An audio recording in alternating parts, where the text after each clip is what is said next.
muita noção. Sejam bem-vindos à casa de vocês. Nós começamos as 4 semanas este culto aqui à tarde. Nós normalmente tínhamos o culto só pela manhã. E é um culto com muita gente nova. Mas a gente louva a Deus pela vida de todos vocês. Obrigado por estar conosco nessa tarde. Nós nos alegramos demais com a presença de vocês. A gente está hoje encerrando uma série de mensagens falando sobre relacionamento. E basicamente, hoje nesse encerramento eu chamei a minha esposa. Nós somos casados já há 7 anos. Estamos namorando uns 4 anos aí. Quer dizer, quase todo mundo já casado, né, amor? Estamos quase 12 anos juntos já, né?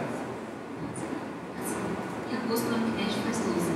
Mas a gente tá... É que homem nunca é muito bom de conta, viu, gente? Não, eu tô brincando, só para testar você.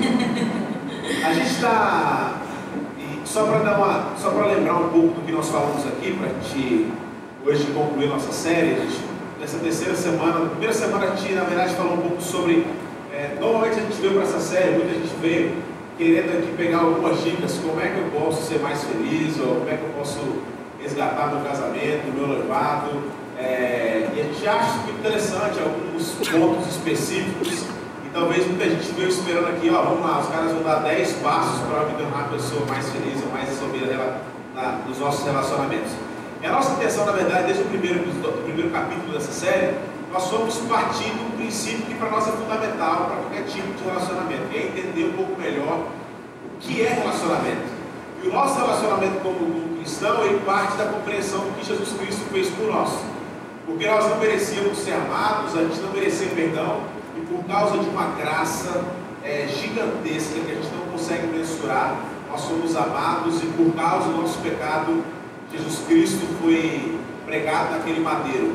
E essa relação que nós temos entre pessoas, entre marido e mulher, entre filhos, entre chefe e subordinado, essa relação que nós temos entre amigos, namorados, noivos, ela deveria partir do princípio da compreensão do que é de fato, biblicamente, relacionamento. Na nossa primeira mensagem, nós falamos que não é importante como o amor, essa paixão que nós temos, que a gente, lógico, se apaixona, nossos olhos eles brilham quando a gente começa a caminhar com alguém. Na Bíblia nós não vamos ver algo desconectado entre o amor e a lei e o compromisso. Na Bíblia, toda vez que a gente vai ver relacionamento, nós vemos compromisso, pacto. Ou seja, existe um selo marcado em todo o relacionamento que se inicia. E hoje nós temos a tendência de olhar só por esse aspecto emocional. Ou seja, se apaixonar é fácil, mas manter essa paixão nem sempre é tão fácil assim. Na verdade, é muito difícil manter um relacionamento saudável.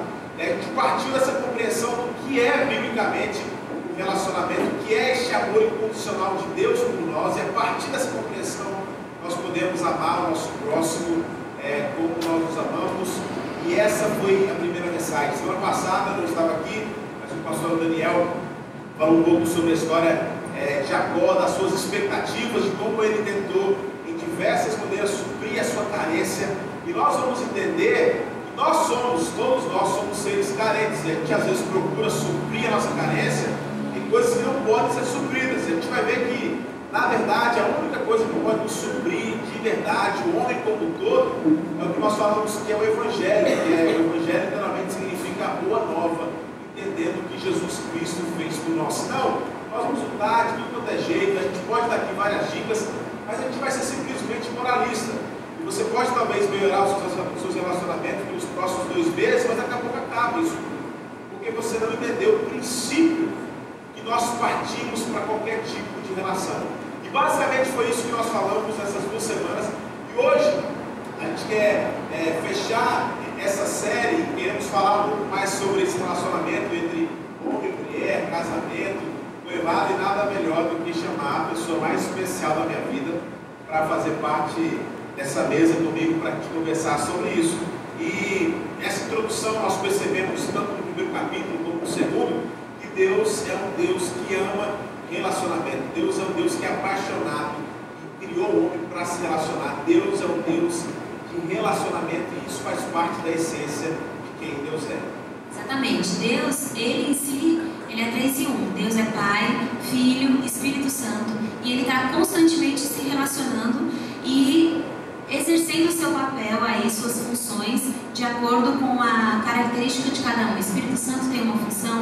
Jesus tem outra função, Deus Pai tem outra função, e eles estão em constante harmonia, em constante conversa. Então Deus, quando Ele decide nos criar, quando Ele decide criar o homem, Ele decide criar o homem à sua imagem, né? Nós somos os únicos seres criados à imagem de Deus. E aí, para qualquer relacionamento, a gente precisa entender o quê? Que Ele nos criou para se relacionar, porque Ele está em constante relação consigo e também com nós, né? Com o mundo. Então, em Gênesis 1:27 diz que Deus criou o homem à sua imagem, e a imagem de Deus o criou, e a nossa função como seres humanos é se relacionar. Só que aí Deus criou o homem, né? O sexo masculino, e viu que não era bom que o homem estivesse só. Então vamos abrir a palavra de Deus em Gênesis capítulo 2, versículos 21 a 23. Gênesis 2, de 21 a 23. Diz o seguinte: então o Senhor Deus fez o homem cair em profundo sono, e enquanto este dormia, tirou-lhe uma das costelas, fechando o lugar com carne. Com a costela que havia tirado do homem, o Senhor Deus fez uma mulher e a trouxe a ele. Disse então o homem: esta sim é osso dos meus ossos e carne da minha carne. Ela será chamada mulher, porque do homem foi tirada. Olha só, eu acho que Deus olhou para o homem e viu que não era tão bom assim o que ele tinha feito, né? Eu acho que ele olhou assim e falou assim: essa coisinha aqui que eu criei, essa coisa, né, que eu criei, talvez é muito bruta, é meio sem jeito, muito reta, sem muita curva. Então, assim, como antes de toda obra-prima vem um rascunho, ele falou: não, eu vou juntar aqui mais ou menos do que eu fiz, mas eu vou aperfeiçoar. Concordam, mulheres? Né? E aí eu acho que até os homens concordam com isso, não é verdade? Então ele decidiu aperfeiçoar a sua criação, e aí nos criou para que pudéssemos também nos relacionar com o homem, enfim, habitar a terra e se relacionar também com crianças, adultos, enfim, com todo mundo. Então, essa criação, que eu digo que foi a mais perfeita, gerou aí num casamento. E quando a gente quer entender muitas vezes o padrão de Deus para a nossa vida, para as nossas relações, principalmente quando a gente quer entender em relação à função, sobre algumas coisas que Deus criou, eu acho muito importante a gente voltar para o Gênesis, principalmente nessa época antes do pecado. Porque se vocês pensarem comigo, Deus criou o mundo de uma maneira perfeita, tudo convivia muito bem, em perfeita harmonia, e aquele era o melhor de Deus para o mundo, antes da entrada do pecado, concordam? Então, em Gênesis, aí no versículo seguinte ao versículo que a gente leu, que é no versículo 24, diz o seguinte: por essa razão, o homem deixará pai e mãe e se unirá à sua mulher, e eles se tornarão uma só carne. Então aí, é o primeiro casamento que tem na Bíblia, é a primeira menção a como deveria ser o casamento ideal. Né? Tem muito esses, como o Gui tem falado, livro de autoajuda, como que seria o casamento ideal. Se eu pudesse dizer, a Bíblia ela já mostra aqui nesse pequeno versículo alguns conceitos e padrões muito importantes para o casamento. O primeiro deles é que o homem deixa pai e mãe e então se torna uma só carne com a sua mulher. Esse se tornar uma só carne implica em uma responsabilidade. Você não pode se tornar uma só carne com uma pessoa que simplesmente vai continuar na mesma vida de sempre, que não tem responsabilidade sobre sua vida, que não quer pagar o preço pela sua vida. Então a gente tem visto hoje em dia muito isso se inverter. As pessoas têm se tornado uma só carne para ver se vai dar certo, e aí depois deixa pai e mãe. Mas se não der certo, é melhor nem deixar pai e mãe. Só que aí gera muita frustração, gera vazio. Então o padrão de Deus para a nossa vida é deixar pai e mãe e então se tornar uma só carne. E o que significa esse deixar pai e mãe? Deixar pai e mãe não somente no âmbito físico, de você realmente sair da casa dos seus pais para formar o seu lar, para formar a sua família, nem que seja num cantinho pequenininho, alguma coisa simples, porque é sim muito importante, né, a gente ir para a nossa casa, mas também no âmbito emocional. Ou seja, a gente tem visto muitos casamentos que são emocionalmente dependentes dos pais. Mulheres que no primeiro problema ligam correndo para a mãe para falar o que o marido está fazendo, chorar e quer contar tudo. e não conseguem se resolver sozinha, homens que muitas vezes não sabem tomar decisões e ficam sempre ligados aos pais para poderem estar ajudando, dando alguma palavra, perguntando o que tem que fazer. Não estou falando que não pode pedir conselho, mas existe uma dependência emocional muito grande, principalmente nos recém-casados. E a questão do âmbito financeiro também. É muito importante financeiramente vocês se programarem para deixar pai e mãe. Não que vocês não possam receber algum tipo de ajuda ou suporte no início, mas a nossa meta é realmente você se desligar totalmente, inclusive financeiramente, dos seus pais. Porque esse é o padrão de Deus para o casamento. E aí começa a crise, porque depois que a gente entende que nós precisamos deixar pai e mãe, a relação de pai e mãe era muito interessante. Agora a gente tem vivido um pouco sobre isso, a gente tem vivido um pouco isso. Nosso filho está com quase 5 meses e não tem nada que nosso filho faça que faça nos amar ele menos. Assim, a gente é apaixonado, ele não pode nos oferecer absolutamente nada. E a relação normalmente pai e mãe para com os filhos é uma relação de muita proteção, uma relação que assim, o filho pode ser o bandido que foi, mas é sempre o filhinho da mamãe. Estou falando dos padrões, né? Normais, assim, o filho vai ser sempre aquele que teve aquela proteção, que os pais sempre estão preocupados. E aí, nessa relação com os pais, quando a gente sai para começar agora uma nova família, nós tivemos, quando a gente foi casar, a gente está aqui hoje não como padrão, modelo, viu gente? Nós somos pecadores, a gente ora direto, a gente tem várias dificuldades, de vez em quando eu tenho que disciplinar minha esposa para ela manter um rumo certo. Estou brincando, viu gente? Eu sou muito brincalhão, quem não conhece pela primeira vez. Mas de vez em quando tem que disciplinar. Aí, a gente, na nossa relação, o que acontece? Esse deixar pai e mãe, nesses 3 aspectos que a Bruna falou, físico, emocional e financeiro, estou falando que a gente, como a Bruna falou, não é que não pode receber alguma ajuda dos pais, ou emocionalmente a gente não pode às vezes chorar com a nossa mãe. Mas por que existe tanta crise entre sogra e que mesmo? Sogra e nora. Vou falar sogra e filho. Sogra e nora. Porque na verdade, quando eu saio de casa, a minha família agora se torna a minha esposa. E da minha esposa a mesma coisa, eu sou o marido. Porque a gente vê, o cara faz uma coisa errada, porque eles são pessoas diferentes, e aí começa a crise, porque no casamento agora são 2 pessoas totalmente diferentes, começando a caminhada que é difícil, que não é fácil. E aí a gente vai ver nos padrões do mundo hoje, cada vez mais casamentos que vão se acabando de maneira cada vez mais rápida. Como é que nós vamos aprender? Como é que nós vamos agora entender diante do relacionamento? Deus nos ajudando a sobreviver e que a gente tenha um casamento nos parâmetros de Deus. Como é que nós podemos investir ou decidir não abrir mão para que a glória de Deus possa resplandecer através do relacionamento? E aí começa uma crise muito grande. Por quê? Quando a gente se apaixona, quando a gente agora entra numa relação, a gente falou isso aqui muito no primeiro episódio aqui da série. Normalmente quando você pergunta para alguém qual é o seu sonho, meu sonho é casar, o cara que é solteiro, né? E a mulher que é solteira ainda mais. Qual é o sonho é casar? E aí, por que você quer se casar? Porque eu quero realizar meu sonho, eu quero construir uma família. Os grandes problemas hoje em relacionamentos que vão se acabando é porque nós entramos na relação para suprir as nossas necessidades e a nossa carência. E diante do padrão de Deus, entendendo que Jesus Cristo fez por nós, Ele mesmo não veio para ser servido, mas veio para nos servir. O que é o padrão de Deus para a nossa vida? É que eu agora vou me casar e quando me apaixono de tal forma por alguém que eu sei que ela é a pessoa de Deus na minha vida, eu agora quero assumir um compromisso com a minha esposa, porque o meu sonho vai ser suprir a carência e a necessidade da minha esposa. Eu não entro mais no casamento para suprir as minhas necessidades. Estou falando que a gente pode sonhar em casar. Mas agora o meu sonho de vida, de ministério, como agora como pai, é suprir a necessidade do meu filho, é suprir a necessidade da minha esposa. Eu falo, poxa, você vai viver uma vida de se negar e nunca vai ser feliz. Não. Porque eu casei com alguém que entendia que tem esse mesmo parâmetro.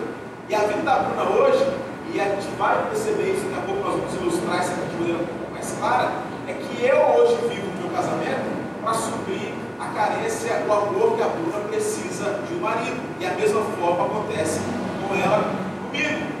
Então agora, a nossa vida agora, e aí é muito sério, porque muitas perguntas vão surgir. Será que eu estou preparado para me casar? Como é que eu sei que eu estou preparado para me relacionar, para me casar, para assumir um compromisso muito sério com a pessoa? Quando eu entendo o que Jesus Cristo fez por mim na cruz, e ele morreu por causa do meu pecado, ele não tinha nada a ver com os meus problemas, digamos assim, mas ele resolve se doar para resolver o meu problema. Como é que eu sei se estou preparado ou não para me tornar marido ou esposa? É quando, no casamento, quando eu vou firmar um pacto de aliança com a minha esposa, eu decido que a partir de agora eu estou vivendo para suprir a carência, a necessidade, o amor da minha esposa, e da mesma forma ela faz comigo. Aí você fala, poxa, isso é muito radical. O grande problema hoje dos relacionamentos quebrados é porque todo mundo começa um relacionamento, ou grande parte, para suprir a sua carência, e nós somos egoístas até mesmo naquilo que a gente quer. Então o homem começa a se relacionar com a mulher porque ele quer suprir a sua carência sexual. A mulher, às vezes, casar com o homem porque ela vê que o cara tem dinheiro, que o cara é muito bonito, ela pode suprir esse desejo da mulher. E assim por diante vai. E nós vamos perceber que o casamento, a aliança, é um caminho de negação, de falar assim, eu estou com você até o final, e eu decido, porque eu criei, fiz um pacto com você, que eu agora estou vivendo para te fazer feliz. Eu estou vivendo e vou fazer o investimento diário. Eu quero fazer isso para que o nosso casamento se mantenha saudável. Em 1 Coríntios, capítulo 13, versículos de 4 a 7, Paulo escreve aos Coríntios essa carta falando sobre o amor. O que é a definição do amor, né? Ele diz que o amor ele é paciente, o amor é bondoso, não inveja, não se vangloria, não se orgulha, não maltrata, não procura os seus interesses, não se ira facilmente, não guarda rancor. O amor não se alegra com a injustiça, mas se alegra com a verdade. Tudo sofre, tudo crê, tudo espera e tudo suporta. Esse é o verdadeiro amor, que é a base para todo e qualquer tipo de relacionamento, e hoje trazemos aqui um pouco para o casamento. Como o Gui falou, esse amor ele coloca os interesses do outro na frente dos seus próprios interesses. Então, o amor tem muito mais a ver com um compromisso, com uma decisão diária, com uma escolha diária, com dizer sim diariamente para o seu marido ou para a sua esposa, do que com aquela coisa que a gente vê bastante na televisão, nas novelas, até nas redes sociais, de paixão, aquela coisa do coração batendo acelerado. Enfim, não que isso não exista no casamento, mas isso não é uma coisa que é constante no casamento. A gente tem que estar sempre se esforçando um pouco para resgatar esse romance, essa paixão, porque no dia a dia mesmo que sustenta o casamento é esse tipo de amor que é uma decisão. Assim como a gente vai comprar alguma coisa no shopping, que a gente passa no cartão de crédito, a gente sai da loja super feliz porque comprou, mas dali a um mês vem o boleto e você precisa pagar. E aí quando você precisa pagar aquele boleto, às vezes é um saco, né? Você não quer pagar, mas tem que pagar, é o jeito. Assim é com o casamento, quando a gente entra lá na igreja, todo bonita de branco, diz sim, chora, lá, muito emocionante, mas tem momentos no casamento que você tem que falar, eu já disse sim, porque eu disse sim, eu vou continuar firme. Tem coisas que são decididas a partir do momento que você decide se casar, e você não pode mais voltar atrás. Então, esse amor que sustenta o casamento, ele é uma decisão. Vamos imaginar que eu saia, por exemplo, hoje da minha casa com uma nota de R$100, pegue um voo e vá para a Rússia, por exemplo. Quando eu chego lá, eu quero usar essa minha nota de R$100 em algum estabelecimento para comprar alguma coisa para eu comer. O que vocês acham que vai acontecer? Não vão aceitar, não é verdade? Porque essa moeda vale apenas no meu país.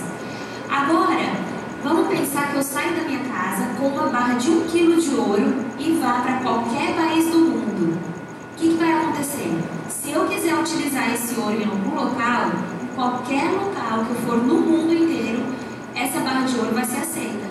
Porque o ouro, ele é um metal mundialmente valorizado, mundialmente conhecido. É algo que você realmente pode investir, que você pode comprar hoje, que daqui a 100 anos ele vai ter o seu valor. No Antigo Testamento, o ouro era um símbolo que representava a perfeição divina e a dignidade real. Toda vez que a gente lê na Bíblia alguma coisa relacionada ao ouro, tem muito a ver com perfeição. E o que a gente está querendo falar com isso é que, assim como aqui cada país tem a sua moeda, cada casamento tem um jeito, tem uma maneira de funcionar, não existe regras para casamento.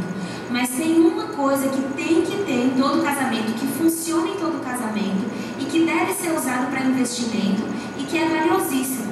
Esse ouro é comparado ao amor. Esse amor que a gente lê em 1 Coríntios 13 é o que sustenta todo e qualquer tipo de casamento. O amor, ele nunca perde o seu valor. Ele é o melhor investimento que você pode fazer. É esse amor que é o amor ágape, que é um amor incondicional, é o amor que a gente tem que ter pelo nosso marido e o marido pela sua esposa. É muito fácil a gente amar um filho de uma maneira incondicional, porque aquela criança ali depende totalmente de você. Mas quando você casa, você também decide ter esse tipo de amor pelo seu marido, pela sua esposa, para que ele seja aquela pessoa que você realmente vai estar até o fim, ou até que Jesus volte, né? Então, realmente, o melhor investimento que você pode fazer no seu casamento é utilizar como base para que ele seja bem sucedido esse amor, que é uma moeda que funciona em todo tipo de casamento. Para a gente se apaixonar, nós precisamos simplesmente de um coração. Mas para manter o amor aquecido, a gente precisa de um plano. Se apaixonar é muito fácil. Irmão, que mulher linda, que cara rico, coisa assim. Se apaixonar é muito fácil. Mas manter a relação, a gente precisa de um plano. E o grande problema que nós vemos hoje nos relacionamentos, e a gente tem falado muito sobre isso, é que falta investimento. Que investimento é esse? Em nome de Jesus, eu estou enfatizando mais uma vez, nós não estamos aqui como um casal perfeito, dizendo para você, nós temos muitas dificuldades. Só que nós temos lutado, e quando a gente tomou a decisão de manter o nosso casamento, até que a morte nos separe, nós precisamos diariamente tomar decisões baseadas neste amor que é comparado com o ouro. E nesses investimentos que nós precisamos fazer, às vezes não é uma coisa muito fácil, porque a Bruna falou, você comprou uma coisa, depois você tem que pagar, e pagar é ruim. Usufruir é muito bom, mas depois você assume esse compromisso, não tem como. E hoje a gente vê muito essa didática, essa dinâmica, dizendo, vamos separar porque o amor acabou. Que amor é esse? E por isso que nós não começamos a série falando simplesmente de paixão, mas a Bíblia fala, nunca está desconectado o amor na Bíblia com a questão do selo, do pacto, da aliança. E aí, para manter esse relacionamento aquecido, para a gente caminhar na mesma direção, é preciso diariamente de um investimento. E a gente queria mostrar aqui para vocês, ou ilustrar de maneira mais clara, que nós estamos casados até hoje, 7 anos, é porque a Bruna tem feito alguns investimentos na minha vida. E eu tenho feito alguns investimentos na vida dela também. Eu queria ilustrar para vocês aqui de uma forma bem prática. Agora esse aqui é você. Ok, vamos ver. Essa sou eu. Esse aqui sou eu. Certo.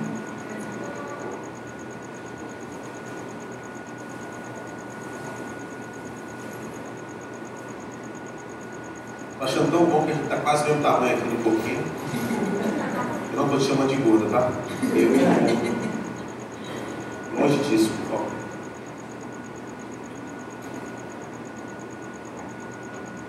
Quando decidi casar com minha esposa, eu entendi, eu já falei isso aqui, estou lembrando mais uma vez, é que a minha decisão foi fazer a minha esposa a mulher mais feliz do mundo e ela fazer o homem mais feliz do mundo. Isso não é fácil, porque ela não está aqui para suprir só as suas necessidades. E a gente tem feito alguns investimentos diários na vida do outro. E eu queria começar, eu começo. E não me briga essa... Não pode dar briga agora à noite, né? Porque de manhã quase sai a briga aqui, viu, gente? Tô brincando. Então, no dia a dia, assim, uma coisa que eu vejo, que eu invisto muito na vida do Gui, é porque a linguagem de amor dele é palavras de afirmação. E pra mim, isso é uma coisa assim, muito difícil de fazer, de ficar sempre elogiando. Falo, você é lindo, meu amor, e tal, adorei tudo que ele faz, eu tenho que elogiar. Tem alguma mulher que se identifica assim que o marido é assim também? Levanta a mão. Tem? Não? Aê! Pelo menos uma aqui para me entender aqui, né? Então, a linguagem de amor do Gui é palavra de afirmação. E a minha não é, na verdade, assim, eu não fui muito criada assim na minha casa. Sim, existe elogio lá, mas assim, na casa do Gui tudo é maravilhoso, tudo é fantástico. E tipo assim,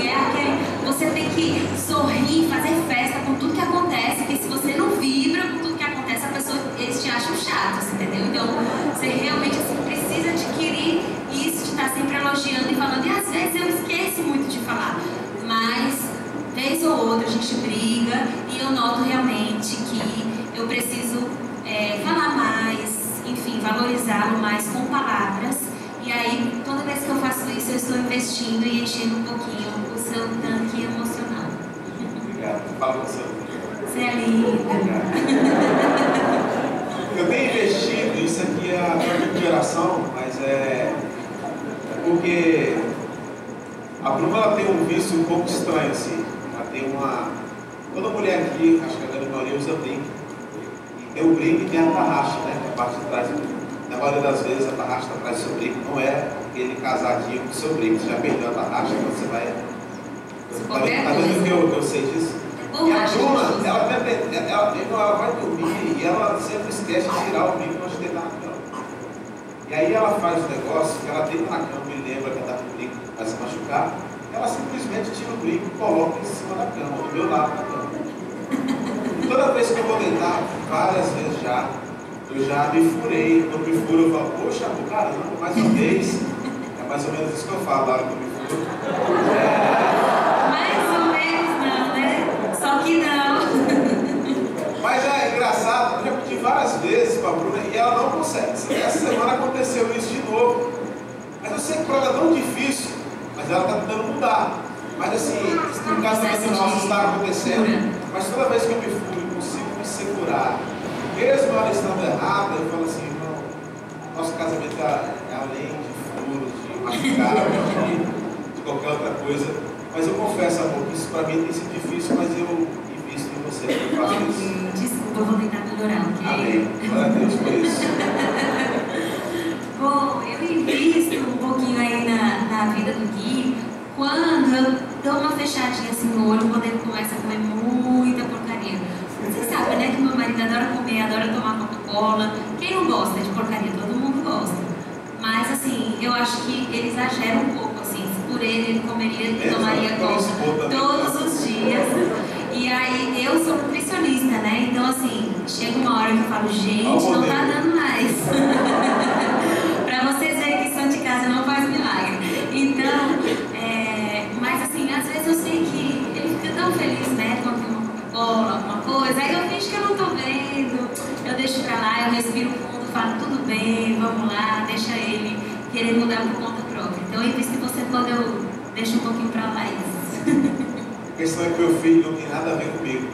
A única coisa que ele puxou, porque ele está com 5 meses, está com quase 10 quilos, é gordura. Eu não posso emagrecer, eu tenho que falar. Alguma coisa ele puxou, a gordura não vai. Meu filho é uma bolinha. Mas, ok, mano, não precisava também expor desse jeito, mas tudo bem. A outra coisa que eu tenho visto, para mim isso é muito difícil também, também com o quarto, é engraçado, porque eu gosto muito de assistir televisão, gosto de ver futebol, eu gosto de assistir televisão para dormir, gosto de ler na cama. E a Bruna, ela não consegue. Eu não estou falando de televisão ligada, não pode ter uma luz acesa no quarto. Uma semana atrás tive que pegar uma fita isolante para cobrir a luzinha vermelha que fica na televisão quando a televisão está desligada. Esse é o nível. E aí, isso para mim é inconcebível. Eu falo assim, não é possível que a pessoa. Aí eu falei, vou comprar uma luzinha de LED para colocar em cima do livro. Bom, se eu ligar uma luzinha de LED em cima do livro, a Bruna acorda. Eita, tá de dia, caramba, já amanheceu. É nesse nível, eu não pode ter nada ligado. Mas eu sei que para ela, isso é algo que dificulta muito ela dormir.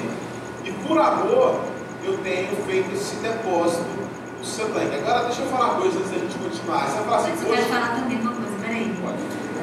Já que você está dizendo que você está investindo aí na minha vida, por favor, tira o Wi-Fi do meu lado, do quarto, por favor, já não te deve. Me ajuda. Uma luzinha. Porque aquelas luzes, parece assim uma discoteca do meu lado, vocês estão entendendo, é muito forte. E ele sempre põe do lado da cama. Então põe do lado dele, né? Não custa nada, né? Eu vou botar a fita isolante. Isso, põe a fita isolante, então. O que a gente está falando aqui pode parecer exagero. Hoje, mas os caras estão falando de coisas que são pequenas. Mas casamento é isso. São duas pessoas totalmente diferentes querendo ir para o mesmo caminho. É seguir o padrão que Deus nos pediu. E aqui existe uma dificuldade muito grande, que para muitos aqui mesmo, que besteira, não é que os caras estão falando isso.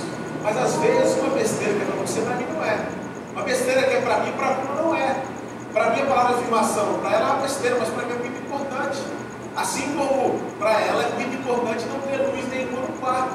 O que nós estamos mostrando aqui é que a nossa caminhada cristã, e quando a gente agora está caminhando segundo os desígnios e propósitos para a nossa vida, já percebeu quando a gente deixa de ser noivo e a gente se casa, a gente é chamado agora de cônjuge, né?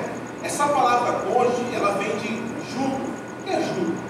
Jugo é a peça que os bois usavam, até usam alguns interiores, para puxar o carro de boi, aquela peça de madeira que fica no pescoço, no lombo do boi, e ele puxa aquele carro de boi.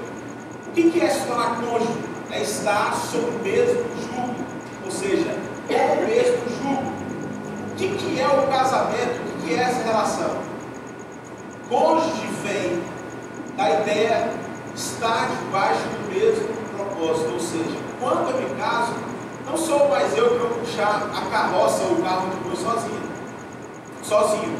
Quando a Bruna decidiu caminhar comigo, e neste casamento ou em tudo que a gente fizer, nós temos que honrar a Deus, nós decidimos agora colocar essa peça sobre os nossos ombros e falar assim: agora nós tornamos cônjuges e precisamos seguir para o mesmo alvo. Só que nessa caminhada, às vezes eu, como boi diferente da minha esposa, eu vou querer para a esquerda, ela vai querer para a direita. Então o casamento agora, em qualquer relacionamento, é um caminho de abdicação, de abrir mão, às vezes, de coisas que você acha assim mesmo, não é possível que minha esposa quer isso. Quantas vezes, para um exagero, eu gosto muito de futebol, ontem minha mãe falou, quando é possível, porque agora tem jogo do Campeonato Espanhol de manhã, tem Campeonato Inglês um pouco mais cedo, aí depois tem Campeonato Brasileiro, Série B, e se deixar, eu fico assistindo, porque sábado eu dou uma descansada, quando é possível. Eu estou querendo assistir, às vezes eu falo assim, eu vou desligar, para que a gente não brigue nessa noite. Aí eu desligo, fico com raiva da Bruna, mas eu estou fazendo isso para eu não fico. Mas a minha linguagem de amor é qualidade de tempo, gente. Não é porque eu sou egoísta que eu não quero que ele assista, porque para mim é importante também que ele fique um pouco comigo sem estar assistindo televisão, concordam? Com certeza. E assim, o que eu estou querendo dizer aqui, eu não fico com raiva da minha esposa. Porque agora eu entendi que no casamento, eu não estou aqui para suprir só as minhas carências e necessidades. E este é um grande problema dos relacionamentos de hoje em dia. O povo tem entrado no casamento, no noivado, para suprir a sua carência, realizar o seu sonho. Agora, por que a gente está enfatizando tanto isso? Porque assim como a Bruna tem feito alguns investimentos, e o meu amor por ela só cresce, e o amor dela por mim também só cresce, eu espero que isso é verdade, que seja verdade. O que nós vamos perceber? É que mesmo que a gente se esforce e que a gente invista um na vida do outro, meu irmão, a gente está muito longe de preencher isso daqui. A nossa caminhada ainda é muito comprida. Nós somos falhos e nós vamos errar demais. Nós vamos ter problemas, com certeza. Nós vamos agora tentar desistir, e às vezes, mesmo estando no mesmo jugo, cada um querer ir para um lado, é claro que sim. Ninguém falou de casamento, de noivado, de namoro, de relacionamento com pai, filho, com sogra. Ninguém falou que seria fácil. Como é que nós vamos entender essa dinâmica? Como é que eu vou aprender agora a caminhar segundo os desígnios, o propósito de Deus para a minha vida? Como é que eu vou conseguir suprir, ou será que eu vou conseguir suprir todas as carências? Eu vou te falar uma coisa: mesmo que eu me esforce o máximo que eu quiser, o que eu puder, eu não vou conseguir suprir toda a carência da minha esposa. E ela também não vai conseguir suprir toda a carência da minha vida que eu tenho. E aí entra o aspecto do Evangelho da Boa Notícia. É o que Daniel falou um pouco da semana passada. É que nós não podemos também entrar no casamento para tentar realizar todos os nossos sonhos e achando que a gente casando vamos ser a pessoa mais feliz do mundo. E a gente se frustra porque nós criamos expectativa em algo que é mortal, que pode acabar, algo que são duas pessoas imperfeitas que fazem parte da mesma aliança. E agora tem que entrar essa ótica do Evangelho, da boa nova, da boa notícia, que é o Evangelho de Jesus Cristo. E tudo parte da compreensão que, agora, mesmo a minha esposa sendo imperfeita e errando, e ela vai errar, eu começo a entender que eu sou imperfeito, eu sou um cara que erra muito, e mesmo sendo quem eu sou, Jesus me amou de maneira incondicional, e Ele pede que eu ame o meu próximo como a mim mesmo. E agora eu começo a olhar para minha esposa, não como simplesmente a mulher que Deus trouxe para a minha vida, mas eu quero me relacionar com ela assim como Jesus se relacionou comigo. E agora eu começo a olhar para ela com um sentimento diferente. Não é simplesmente agora da mulher que pode suprir os desejos da minha carne, ela pode suprir os meus traumas, ela pode suprir às vezes a minha carência, mas agora eu olho para minha esposa com a ótica que Jesus olhou para mim. É interessante pensar que nós somos chamados, mesmo diante da falha que nós temos, da noiva de Cristo.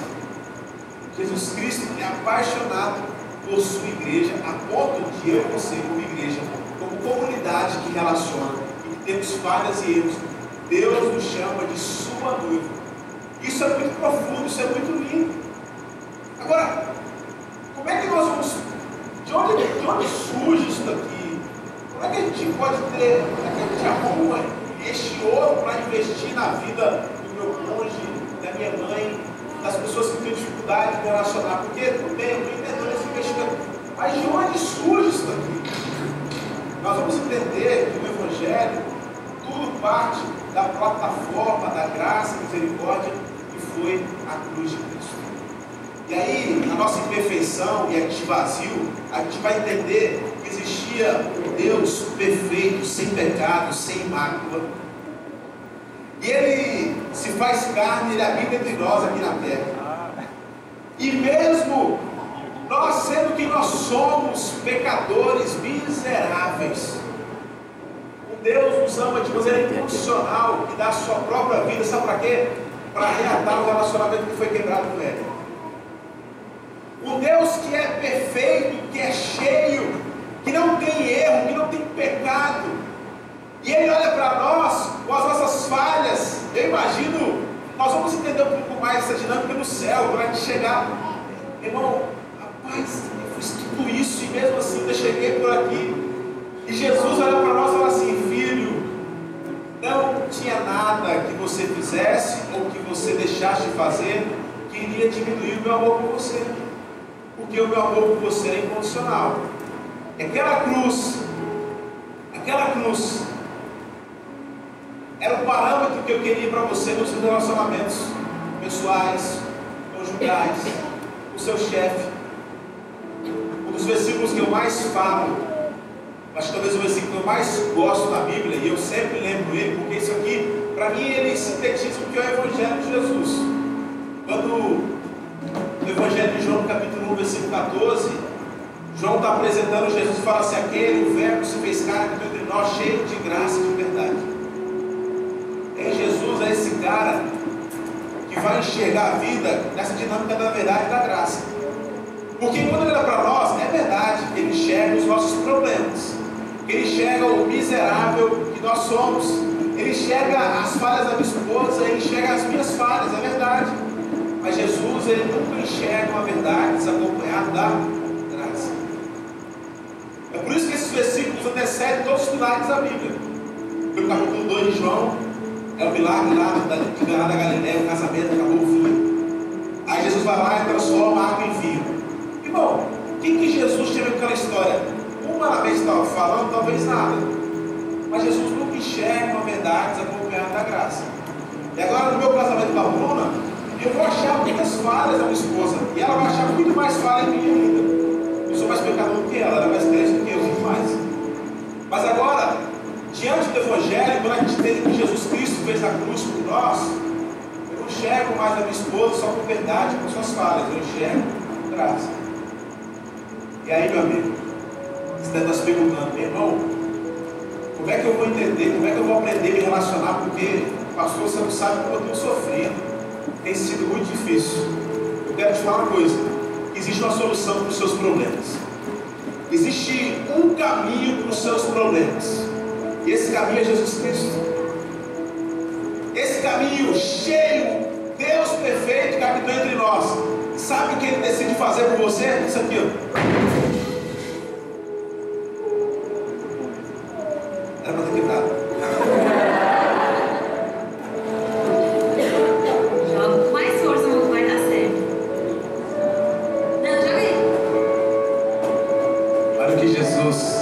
Por você naquela cruz.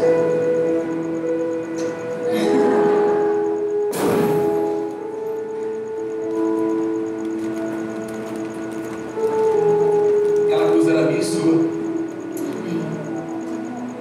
Quem deveria ter morrido era eu e você. Mas o Evangelho nos mostra que aquele sem pecado, sem mácula, sem defeito nenhum, ele decidiu morrer, sabe para quê? Para que qualquer aspecto da nossa vida, a solução estivesse aqui, ó. Essas moedas aqui, elas são, a gente consegue contar, mas o amor de Deus por nós é infinito. Isso aqui é infinito, isso aqui é caro, isso aqui é só para te ilustrar. Nós vamos entender diante da Bíblia que as respostas para tudo, qualquer aspecto, talvez o estudante está muito envolvido na faculdade, os seus relacionamentos, na sua casa, está aqui, ó. O Deus perfeito que decidiu morrer para que você tivesse vida e aprendesse o que é relacionamento de verdade. E agora, através daquela cruz, do que significou aquela dinâmica, aquele sangue que foi derramado em meu favor, isso me constrange a tal ponto que no meu casamento agora, buscando em Jesus, eu posso agora encontrar a solução para falar assim: amor, eu te amo de maneira incondicional, eu quero continuar investindo na sua vida. Eu sou pecador e por isso eu quero cada vez mais aprender a te amar. Eu sou horrível, um pai que tenta melhorar cada vez mais, porque eu preciso cuidar mais do nosso filho. Mas eu começo a perceber que não tem nada de bom. E o que eu tenho, que posso fazer para minha casa, porque eu entendi o que significa o Evangelho de Jesus por mim. Eu vou errar, eu vou ter vontade de desistir. Eu não estou falando que eu e minha esposa somos um casal perfeito, mas uma coisa eu sei, que eu e minha casa, nós vamos servir ao Deus que morreu por nós naquela cruz, e o nosso casamento vai se manter saudável até que a morte nos separe, em nome de Jesus. Isso Não é também. porque nós somos bons, mas é porque essa cruz nos mostra que o relacionamento real vem daquele sangue que foi vertido para que eu tivesse um relacionamento de novo com meu Deus. A gente tem que estar constantemente lembrando. Tem um versículo que eu amo, assim, que eu acho muito importante, que em Filipenses 2, de 5 a 7, fala que a nossa atitude deve ser a mesma de Cristo Jesus, que, embora sendo Deus, não considerou que o ser igual a Deus era algo a que devia apegar-se, mas esvaziou-se a si mesmo, vindo a ser servo, tornando-se semelhante aos homens. A gente veio, Deus nos colocou, Deus nos deu o privilégio de viver para que pudéssemos servir uns aos outros, em qualquer tipo de relacionamento. E isso que aconteceu aqui, desse porquinho ter quebrado, mostra exatamente o que Jesus fez por nós naquela cruz. Ele se esvaziou, a fim de que eu e você pudéssemos ter acesso a um pouquinho daquilo que a gente vai experimentar grandiosamente e muito mais profundamente na eternidade com Cristo. E no nosso dia a dia a gente tem que estar constantemente se relembrando. Eu tenho que estar constantemente lembrando que a minha atitude tem que ser a mesma de Cristo Jesus para com meu marido, para com meu filho, para com minha mãe, meu chefe, a pessoa que me ajuda